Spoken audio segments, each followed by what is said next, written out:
Hello, good evening दोस्तों। आज मैं हूँ एक नई वीडियो के साथ जिसमें मैं आपको बताऊंगा कि मैथमेटिक्स की दैनिक पाठ योजना कैसे बनाते हैं। इसमें स्टार्टिंग में जो भी पूछता है वो फिल कर देना है। जैसे कि दिनांक है, जिस दिनांक को आप दैनिक पाठ योजना बना रहे हो वो तारीख फिल कर देनी है। उसके बाद किस कक्षा में आपने पाठ पढ़ा है वो कक्षा, क्लास, जिस विद्यालय में आपको इंटर्नशिप मिली हुई है उस विद्यालय का नाम। उसके बाद में समय लिखना है, कितने समय आप लेते हो। उसके बाद में विषय लिख देना है, गणित। उसके बाद पाठ्य प्रकरण लिखना है कि किस टॉपिक पर आप पढ़ाएंगे। नेक्स्ट है ये व्रत। इससे पहले मैं दो वीडियो बना चुका हूँ, एक आयत से रिलेटेड और एक त्रिभुज से रिलेटेड। ये मेरा थर्ड वीडियो है जिसमें पाठ्य प्रकरण है व्रत। इससे पहले के वीडियो देखने के लिए आप हमारे यूट्यूब चैनल को सब्सक्राइब करें और हमारी प्लेलिस्ट गणित की दैनिक पाठ योजना 2022 में जाकर देख सकते हैं। नेक्स्ट रहेगा इसके अंदर ज्ञानात्मक के अंदर अपेक्षित व्यवहारगत परिवर्तन में लिखना है कि छात्र व्रत की परिभाषा एवं व्रत के विभिन्न भागों का प्रत्यास्मरण कर सकेंगे। नेक्स्ट रहेगा अवबोध, छात्र व्रत के विभिन्न भागों में अंतर कर सकेंगे। ज्ञान उपयोग, छात्र व्रत से संबंधित ज्ञान का उपयोग अगले अध्ययन में कर सकेंगे। मतलब आप व्रत के बारे में पढ़ेंगे और नेक्स्ट क्लास में जो भी टॉपिक आएगा व्रत से रिलेटेड उसमें हमको समझने में आसानी रहेगी। नेक्स्ट है कौशल, छात्र व्रत के विभिन्न भागों को बनाने तथा पहचानने में दक्ष होते रहेंगे। अभिरुचि में लिखना है छात्र व्रत से संबंधित ज्ञान प्राप्त करने में रुचि ले सकेंगे। नेक्स्ट रहेगा, फटाफट मैं आपको जो भी मैंने पॉइंट लिखकर बनाया है मैं फटाफट बता देता हूँ। इसमें है सहायक सामग्री में आप जो भी सामग्री का यूज़ ले रहे हैं उसको लिखना है। जैसे कि फिल्म स्ट्रिप्स, चूड़ी।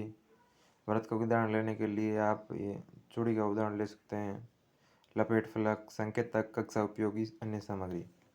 नेक्स्ट लिखनी है शिक्षण विधि। शिक्षण विधि में आप किस तरह पढ़ा रहे हैं वो लिखना है। आप बोल रहे हो तो कथन विधि लिख देना है। चूड़ी को बता रहे हो तो वहाँ पर प्रदर्शन विधि लिख देना है, ऐसे लिखना है। उसके बाद में पूर्व ज्ञान में लिखना है कि आपने एक दो सवाल किए छात्रों को तो उन्होंने अपने मानसिक रूप से किस तरह का आपको उत्तर दिया है वो लिखना है। तो उसमें दो क्वेश्चन ऐसे हैं कि छात्र वर्ताकार आकृतियों को प्रतिदिन देखते हैं, छात्र ज्यामिति सामग्री को जानते हैं। प्रस्तावना में रहेगा 3-4 ऐसे पॉइंट आपको तैयार करके जाने की क्लास में कि किस टॉपिक को पढ़ना है। और एक ऐसा होना चाहिए जो छात्रों को नहीं आता है, उसको हम उद्देश्य बनाकर पूरी दैनिक पाठ योजना उसी पे बनाएंगे। छात्रों को चूड़ी तो देखा नहीं है, व्रत का दैनिक पाठ योजना है तो चूड़ी दिखा कर बताना है कि ये क्या है। तो उसके बाद में नेक्स्ट क्वेश्चन रहेगा चूड़ी की आकृति कैसी होती है, किन्हीं 5 वृत्ताकार आकृतियों के नाम बताइए। 3-4 क्वेश्चन का उत्तर तो बता देंगे। नेक्स्ट आपको ये क्वेश्चन करना है कि व्रत किसे कहते हैं। इसका आंसर नहीं दे पाएंगे तो क्वेश्चन में लिख देना निरुत्तर। ये आगे क्वेश्चन हमारे उद्देश्य कथन के रूप में काम आएगा। नेक्स्ट है अच्छा छात्रों, आज हम व्रत एवं व्रत के विभिन्न भागों का अध्ययन करेंगे। बाद में पूरा व्रत के बारे में प्रस्तुतिकरण लिखा हुआ है। इसको 4 भागों में बांटा गया जिसमें अध्यापन बिंदु, छात्र अध्यापक क्रियाएं, छात्र छात्राएं क्रियाएं, श्यामपण सारांश। नेक्स्ट इसमें व्रत के बारे में बताया गया है कि प्रकार दिखाते हुए विकासात्मक प्रश्न। छात्रों ये क्या है, तो छात्रों ने बताया है कि प्रकार है। प्रकार में हमने क्या डाला, प्रकार में हम पेंसिल डालते हैं, नो डाउट सभी को पता होगा। श्यामपण पर व्रत को बना देना है और उसमें ये पॉइंट बताए हुए हैं ABCD जिसका केंद्र है O। नेक्स्ट इसके अंदर है प्रकार को खोलकर उसकी नोक को एक स्थान पर रखकर पेंसिल को चारों ओर घुमाया जिससे व्रत का निर्माण हो गया है। तो नेक्स्ट हमने क्वेश्चन बनाया है ये कैसी आकृति है। तो छात्रों द्वारा रिप्लाई में दिया गया कि वृत्ताकार। व्रत पर ABCD बिंदु अंकित है जो O से मिलाने पर कितनी कितनी दूरी रहती है, इससे रिलेटेड आगे क्वेश्चन बनाए हुए। O की A से कितनी दूरी है, 3 सेंटीमीटर दी हुई। O की B से दूरी 3 सेंटीमीटर। O से C की दूरी 3 सेंटीमीटर। O से D की दूरी 3 सेंटीमीटर। व्रत किसे कहते हैं, ये सवाल पूछने पर छात्र द्वारा कोई प्रतिक्रिया नहीं दी गई, इसलिए इसको निरुत्तर लिख दिया। उसके बाद में इसका आंसर अध्यापक द्वारा बताया गया है, इसलिए लिखा है अध्यापक कथन कि वृत्त वह आकृति है जिस पर स्थित प्रत्येक बिंदु उस तल में लिए गए एक निश्चित बिंदु के सदैव समान दूरी पर होते हैं। छात्र द्वारा ध्यानपूर्वक सुना जाएगा। इसी के अंदर नेक्स्ट रहता है अध्यापन बिंदु में वृत्त का केंद्र, त्रिज्या और व्यास के बारे में बताना है अलग अलग, इसलिए उप इकाई को यहाँ पर लिखा हुआ है।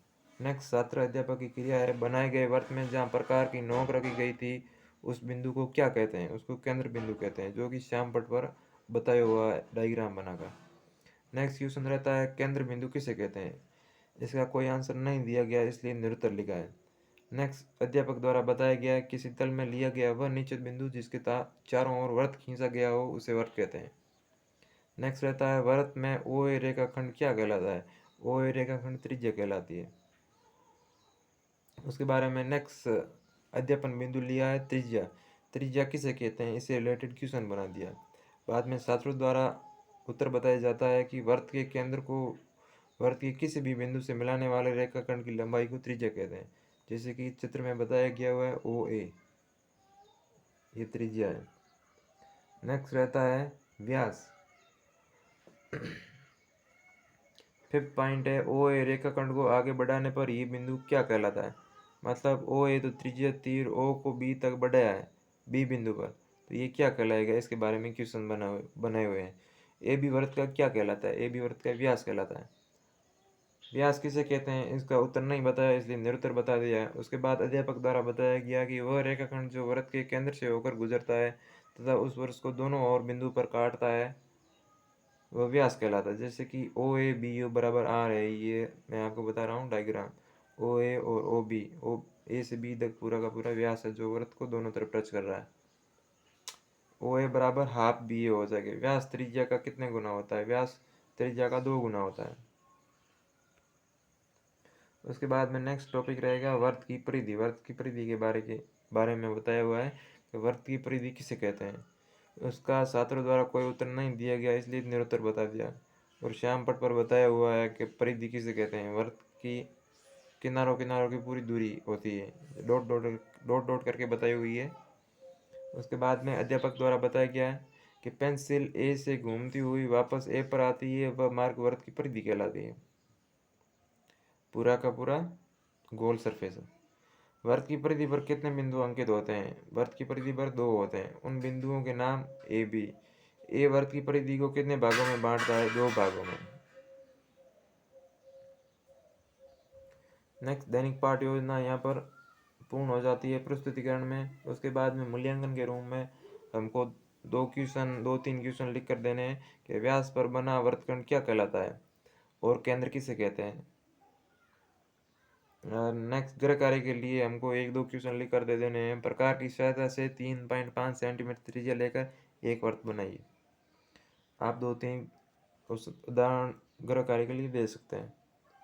नेक्स्ट रहता है इसके अंदर परिवीक्षक पृष्ठ, जिसके अंदर डिटेल भरनी है कि आपने दैनिक पाठ योजना कितने तारीख को कौन सी कक्षा किस विषय और क्या शीर्षक लेकर बनाई। उसके बाद में नीचे डेट और परिवीक्षक के हस्ताक्षर के बाद ये एक दैनिक पाठ योजना पूरी मानी जाती है। तो धन्यवाद दोस्तों। इसी तरह का वीडियो देखने के लिए आप हमारा यूट्यूब चैनल भानु वीडियोज़ को सब्सक्राइब कर सकते हैं और वीडियो को लाइक करें।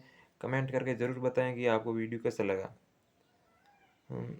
और इसी तरह के वीडियो देखने के लिए आप हमारे यूट्यूब चैनल में जाकर गणित की दैनिक पाठ योजना प्लेलिस्ट को ओपन कर देख सकते हैं, जिसमें कम से कम 10-15 टॉपिक पर दैनिक पाठ योजना बनाई हुई है। धन्यवाद।